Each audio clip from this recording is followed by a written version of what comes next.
Espero que me escuchen bien, me vean bien, sobre todo que me escuchen bien. Bueno, hoy voy a hablar sobre la religión como el opio del pueblo. Dicen Marx que la religión es el opio del pueblo, se lo ha dicho a través de la educación masona, especialmente. Nos lo ha dicho en las clases de high school o preparatoria o bachillerato, como quieran llamarle. Se nos ha dicho esto, o en conversaciones se nos ha dicho esto, o en humanidades, o en la universidad, en las clases, de que el gran Marx dijo que la religión es el opio del pueblo, porque el pueblo, el obrero, es decir, las clases bajas, la masa, la gran cantidad de gente, no cambia las estructuras porque la religión está aliada al poder y de esta forma tiene a todo el mundo en un nivel de aislamiento, de estar congelados, de falta de dinamismo, sino que lo que tiene que hacer el pueblo es liberarse y cambiar las estructuras. Entonces, la lucha de clases y todo lo que él llama esto. Primero que todo, Marx es un ignorante. Primero que todo, empezar por eso. Y es un ignorante, especialmente ignorante de la espiritualidad, ¿no? Ni siquiera de la religión. Puede que conozca cosas religiosas, que la gente hacía cosas, ritos y cumplía ciertas obligaciones religiosas, pero no conoce qué es espiritualidad. Segundo, Dios, Jesucristo es el ser iluminado o el ser inteligente, el ser más sapiente que existe. No es Marx, no es Freud, no es Nietzsche, no es Feuerbach, no es Fidel Castro, no es Mao Zedong, no es ninguno de esos. Es más bien lo que es la grandeza que tiene la espiritualidad que el Señor nos ha llamado a vivir. Y esa espiritualidad nos la ha dado el Señor Jesucristo. Y nos la ha ido dando a través de los tiempos y la ha ido revelando hacia la verdad, como Él lo prometió. La verdad se os irá revelando a través del Espíritu Santo. Me atrevería a decir que nosotros conocemos más de Dios desde el tiempo en que Jesucristo, desde el tiempo de los apóstoles, conocemos más que los mismos apóstoles y más que los discípulos, porque el Espíritu Santo se nos ha ido revelando, se nos ha ido revelando y nos ha ido dando la verdad. Entonces, lo que nosotros creíamos o la iglesia creía desde el principio, hay verdades que se conservan, verdades como lo que dijo Jesucristo, los primeros intérpretes y padres de la iglesia que interpretaban lo que dijo Jesucristo, eh, pero también habían cosas como llegar a la santidad, una especie de castigo al cuerpo y demasiadas horas de austeridad en el día, demasiado ayunos, demasiadas penitencias. No quiere decir que eso no sirva, no quiere decir que estuvo mal, porque lo hicieron, muchos santos lo hicieron con amor, por ofrecerlo a Dios y al mundo, por la conversión, pero no quiere decir que ese estilo de santo sea el santo que Dios quiere de estos tiempos. Estos tiempos requieren santos como Carlo Acuti, como el venerable otro italiano, no me acuerdo el nombre, como también no me acuerdo el nombre de otra cuco, una europea, una muchacha europea que no sé si es ya santa o es beata, pero es una mujer que dio su vida por el evangelio y quería ser actriz y era muy sociable, muy risueña, muy feliz y murió en misión, siendo misionera, siendo religiosa en Ecuador en un temblor de un edificio que se vino abajo y ella estaba ahí. Pero ella nos enseñó la alegría de cantarle a Dios, quería actuar, actuaba a Dios, vivía a Dios. Ese es el santo de estos tiempos, el santo del siglo XXI. Y es el santo que tal vez Dios te llama a ser, no ser como ellos exactamente, sino el Dios te llama a ser santa o santo desde tu realidad. Pero siempre el santo tiene que ser alguien feliz. No puede ser una persona triste, pasiva, amargada. No, tiene que ser una persona feliz, porque el Señor es la felicidad. Entonces, retomando esto que dice Marx, de que la religión es opio de los pueblos porque no cambia estructuras, es una falsedad, porque las estructuras deben cambiarse, no cambiando estructuras se cambia al ser humano, sino que hay que hacer es cambiar al ser humano y cada individuo cambiar las estructuras. Y eso es lo que Dios nos dice. Busca el reino de los cielos y todo lo demás se os dará por añadidura. Buscar desde adentro el reino de los cielos, no desde afuera, sino desde adentro. Buscar el reino de los cielos implica cambiar estructuras. El Papa Francisco nos hablaba, hacer lío. Hacer lío es hacer revolución, pero no es hacer revolución en el estilo comunista o de izquierda, de coger piedras, botárselas a las estructuras, a los edificios, a las cosas que ha hecho la sociedad con esfuerzo. Eso no es ser rebelde y eso no es hacer una revolución, eso es ser delincuente. Lo que Dios nos llama es a cambiar las estructuras desde adentro, desde nosotros mismos y después cambiar esas estructuras. Pero esas estructuras se cambian en la medida que el ser humano es libre y solamente se es libre como María Santísima. ¿Por qué? Porque Dios es el libre por excelencia y eso no lo digo yo, lo dice la espiritualidad a la cual pertenezco de los hijos de la Madre de Dios, en donde el segundo paso del Seminario de María Señal de Jesucristo nos enseña que María es la esclava de Dios. Pero María deja de ser esclava del pecado. Ella no es esclava del pecado porque no nació con condición de pecado como todos nosotros. Es decir, ella no se hace esclava del pecado, ella se hace esclava de Dios y siendo esclava de Dios se hace libre o siendo hija de Dios se hace libre. Se hace libre porque la esclavitud real es la esclavitud del pecado. Esa es la esclavitud, que esclaviza al ser humano como individuo y al ser humano como estructura, como política y sociedad. Digamos que una persona que es un corrupto, que es una persona amargada, que es una persona triste, que es una persona resentida, llega al poder que normalmente es de izquierda, esa persona se vuelve un tirano exigiendo e imponiendo una igualdad que no debería existir. La igualdad no debería existir, ¿por qué? Porque es más importante la equidad. Voy a poner un ejemplo. Si nosotros tenemos un muro así y hay tres personas de diferente estatura, una persona alta, una persona mediana y una persona baja. Esta persona, para poder ver al frente, lo que necesita es un asiento o algo que sea muy pequeña porque él está grande. Una persona mediana, mediana porque él mediana estatura. Una persona pequeña, algo pequeño porque es una persona pequeña. Perdón, una grande porque es una persona pequeña. Necesita para poder ver algo grande. Una persona mediana y el grande, una asiento pequeño.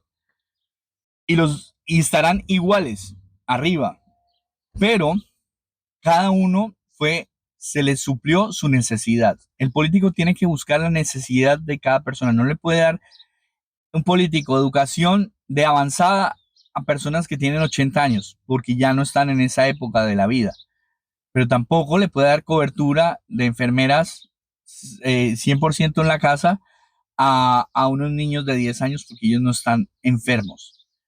Al contrario, el niño de 10 años necesita una super educación avanzada y el adulto lo que necesita probablemente es enfermeros en casa, una atención médica permanente. Es decir, no todos necesitamos todos de la misma forma. Y el Señor le daba a quien lo que necesitaba.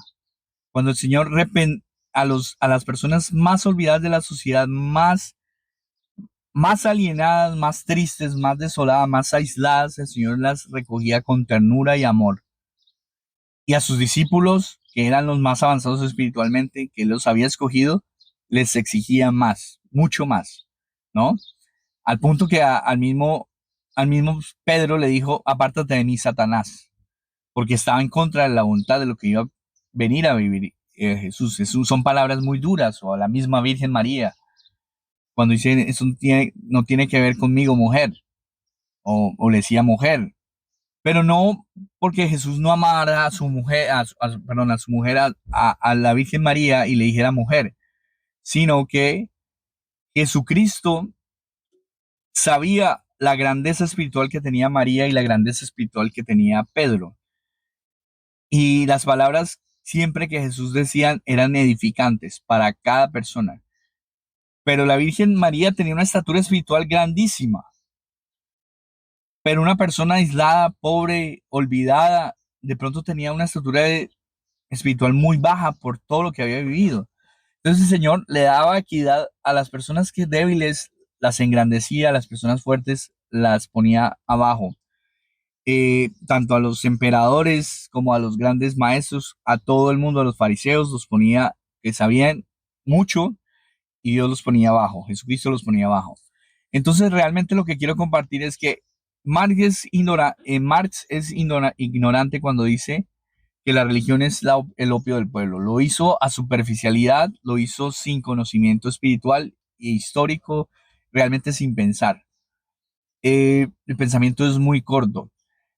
Hay que analizar, de hecho, realmente las dos mujeres grandes y Jesucristo marcó la pauta en el cambio social cuando le dio a la mujer dignidad, cuando la llevó más allá. Y dos claros ejemplos de dos grandes mujeres, primero y la más grande de todas, la Virgen María, en donde el Señor no solo la escoge, no solo la ama, sino que el Señor crea una figura, crea un ser perfecto para vivir en Él, para encarnarse en Él. Hace un paréntesis en la humanidad para encarnarse en María Santísima. Imagínense el receptáculo, la pureza, la calidad, todo lo que tiene la Virgen María para poder albergar a Jesucristo. El Señor la creó y la amó, y amó su creación, y se encarnó en ella. Pero otra mujer grande, muy contrario a María Santísima, una mujer pecadora, una mujer repudiada, aislada, utilizada. Esa mujer Dios la dignifica porque mucho amó y mucho se le perdonó. Y fue la primera persona en la humanidad que dio la más importante noticia que Cristo ha resucitado y se lo comunicó a los apóstoles, a Pedro y Juan. Y es una mujer grande en el reino de los cielos, una mujer grande. Entonces Jesucristo a esas mujeres y a otras mujeres las elevó, les dio dignidad en una sociedad donde estaban olvidadas, donde estaban alienadas, donde estaban no tenidas en cuenta. Entonces Jesucristo, no, nadie como Jesucristo ha cambiado las estructuras mundiales de pensamiento, política, religión, de todo. Por eso dividir la historia de Occidente en dos. Pero estas personas, estos filósofos, por ejemplo, Kant o los iluministas, él es ilustrado, los iluministas, los renacentistas, cuando cambian de la visión de que todo gira en torno a Dios a que todo gira en torno al hombre, cuando se hace ese cambio, la razón empieza a criticar a la religión y empieza a criticarla y por eso se crean los partidos, por eso se quitan los reyes y se ponen presidentes o otro tipo de mandatarios, otras cortes, para controlar, digamos, tienen cosas buenas como el control político, para que no sea una sola persona, un solo ente que maneje el poder político y se distribuya más. Hay cosas que, digamos, por ejemplo, el caso del protestantismo, y una crítica fuerte al catolicismo, que sirve en cierta medida, muy poca medida, pero sirve en cierta medida, porque denuncia una realidad, la realidad de eh, una, de la realidad de, de que la estructura de la iglesia no debería basarse en el dinero, eh, pero contrario a eso, los protestantes se arman de dinero y hoy en día tenemos protestantes y pastores que tienen aviones para trasladarse y tienen muchísimo dinero porque criticando la riqueza del Vaticano o del Papa, cayeron en ser más ambiciosos. No, no digo más ambiciosos porque el Papa no, yo no veo que los papas sean ambiciosos. Yo creo que la iglesia busca la dignidad y busca el palacio, el lujo, todo eso porque exalta a Dios. Pero un papa cuando deja de ser papa, él no se lleva los tesoros vaticanos.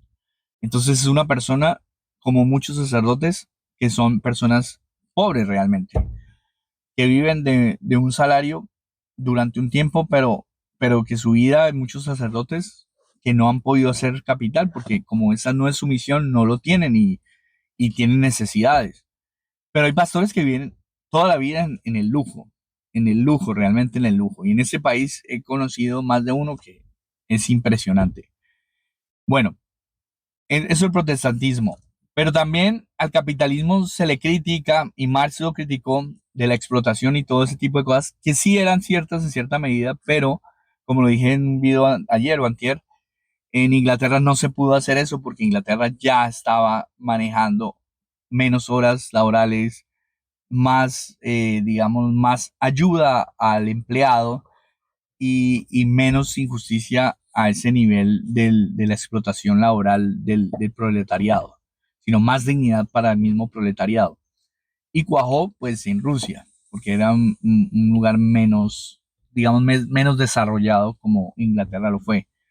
Entonces, esas críticas, hay críticas que sirven hasta cierto punto, pero realmente la, lo importante entre, por ejemplo, el protestantismo y el cristianismo, el catolicismo, es que realmente la fuente y la verdadera religión cristiana es el catolicismo, que esta religión protestante criticó y cayó en vicios peores. La iglesia de Jesucristo es una iglesia humana y pecadora porque todos somos humanos y pecadores, y es santa porque Dios está allí. Pero también por otro lado, el capitalismo no es lo mejor, la democracia no es lo mejor, no es el reino de los cielos, pero la democracia y el capitalismo ayudan a que las personas, si nacen acá, puedan llegar acá, si están acá, puedan llegar abajo. Si permanecen en cada uno, pueden permanecer más que todo por elección de cada persona. Pero da oportunidades. El capitalismo da oportunidades de crecimiento, da oportunidades a las personas. Y yo tuve un sueño esta noche y por eso quiero compartir este video, es porque yo soñé que era como una especie de gobierno, no me acuerdo exactamente del sueño, pero era un gobierno opresor. Y me levanté dándole gracias, sobre todo que Dios le diera a Abelardo de la Espriella y a Juan Manuel Restrepo el liderazgo de Colombia en la materia política, porque el que es totalitarista y el que es impositivo y el que es el opio del pueblo realmente es lo que es el líder, lo que es el tirano que toma el control en un gobierno de izquierda, porque quiere gobernar a la sociedad imponiéndole una igualdad, quitándole al sector productivo sus bienes para apropiárselos y se lo lleva al Estado cuando el Estado es inoperante, no tiene experiencia, daña lo que ha hecho el sector privado y se acaba y no hay entrada de dinero, no hay entrada, no hay prosperidad para ningún pueblo. Y acaba imponiendo normas, sanciones y leyes que coartan, que no dejan que el pueblo sea libre, que en Cuba, como muchos me narran, la gente, los vecinos no pueden enterarse de lo que están comiendo los otros si es carne o algo así, mucho peor, porque los denuncian frente al Estado. O sea, es terrible, terrible como vienen en Cuba. Y lo he hablado durante 20 años con diferentes cubanos y he hablado también con venezolanos. Entonces, esos tiranos esos no sirven y realmente sería lo contrario. El marxismo es el opio del pueblo y el cristianismo es la liberación del pueblo porque el que se hace libre y la persona que se hace libre y cambia realmente dentro de su conciencia, dentro de su corazón, con buenos sentimientos, con Dios, deja que Dios sobre, esa persona puede cambiar estructuras y son equitativas y justas.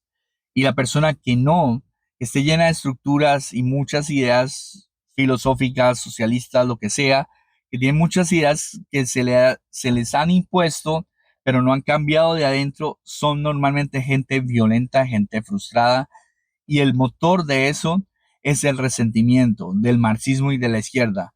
Entonces, es bueno, yo no estoy santificando el capitalismo, la democracia no la estoy santificando, ni estoy condenando a la izquierda y a todo comunista. Pueden haber sentimientos, ideas buenas, pueden haber muchas cosas que se pueden dialogar y acá pueden haber muchas ideas malas que no deberían ser y también hay que dialogar para llegar a un justo equilibrio.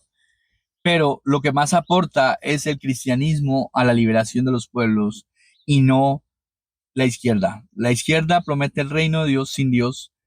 La derecha, o no la derecha, sino mejor la izquierda, la Iglesia Católica y Dios y Jesucristo promete el reino de los cielos con Dios. Es decir, con Dios una realidad, sin Dios una falsedad. Bueno, seguimos. Yo